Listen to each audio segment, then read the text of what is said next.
Hello everybody, it's Kim. I have to get something done with this chicken today.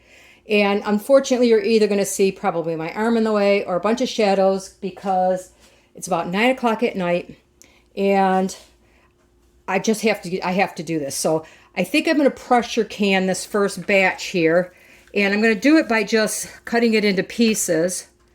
Very simple. I'm going to raw pack this into jars. I put a half a teaspoon of salt, because I don't use a lot of salt in here, into each jar. You know, in case there's an emergency and I need to feed it to my dogs or something like that. So I'm just going to take it, and I make fairly large chunks because that way I can always make them smaller later. They tend to fall apart a little bit. Now I'm going to do them mostly in pints. I think I'm going to do a couple half pints because if I'm making a smaller meal, I could use the half pints.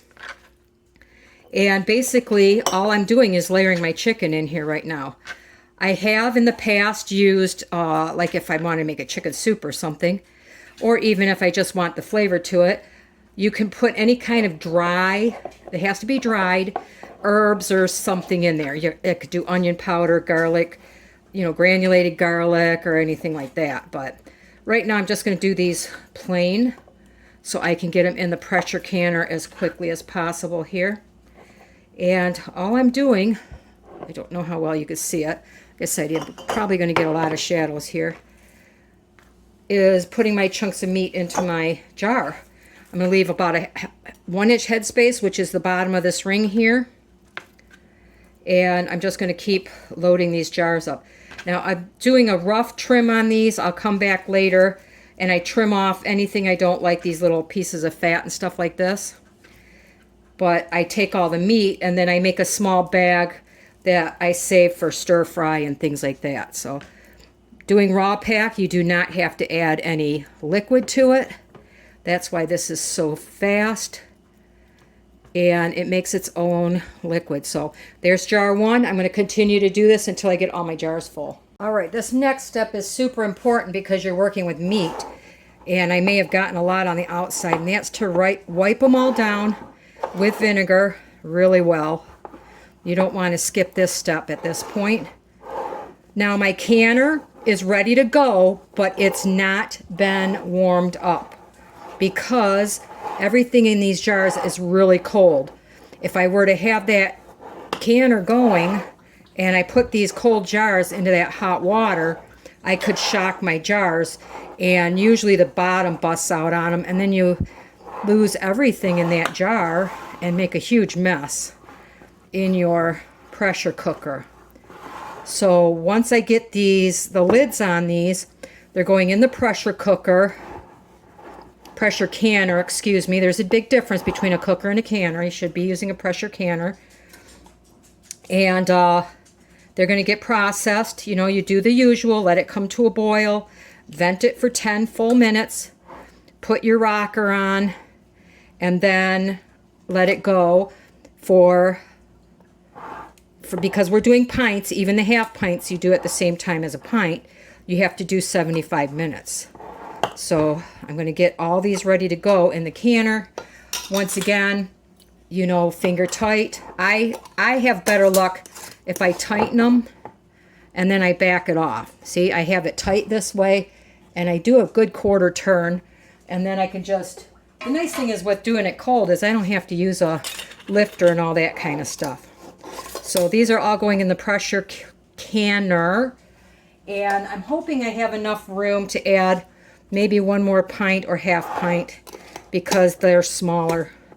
And I am having trouble with, I bought a new kind of canning jars called Pure.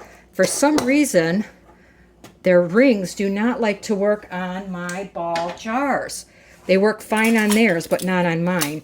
So if you see me put one on and it gets stuck, I don't want it to do that. So I take it back off and I'm going to set it to the side, figure out why they're not going on properly. It's like they don't want to start.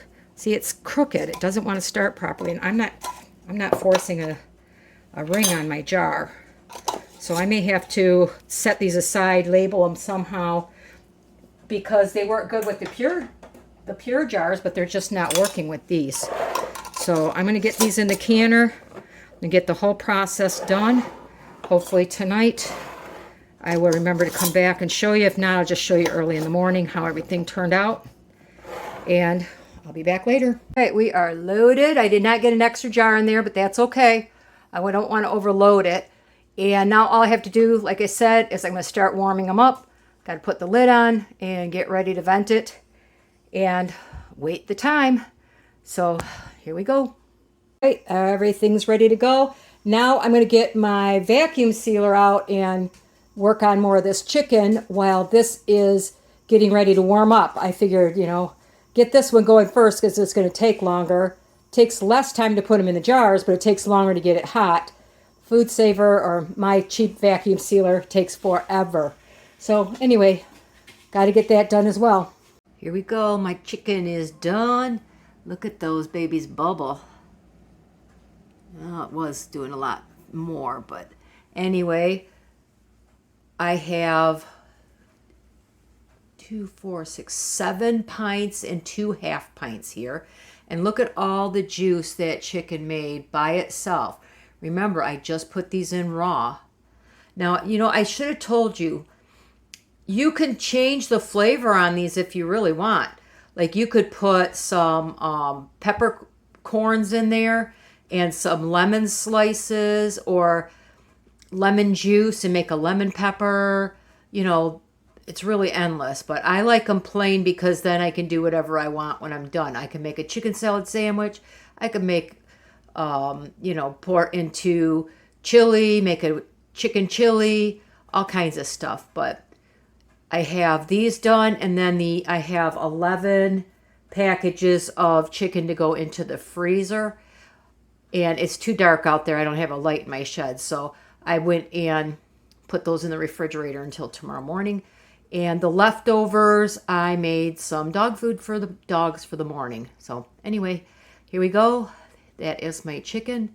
And I hope you guys have a wonderful day.